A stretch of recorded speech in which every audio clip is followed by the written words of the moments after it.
একটি বিশেষ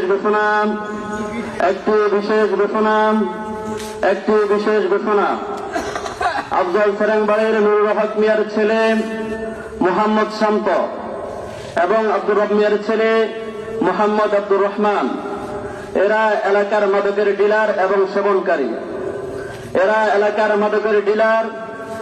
এরা মাদক সেবনকারী। এরা সমাজ ব্যবস্থাকে খুবই জঘন্য করে ফেলেছে এবং আমাদের মাদক বিরোধী কমিটির সদস্যের একজন তাদেরকে বাধা দেওয়াতে তারা উনার উপর আক্রমণ করে। তাই তাদেরকে সমাজের সর্ব অবস্থায় সমাজচ্যুত করা হলো।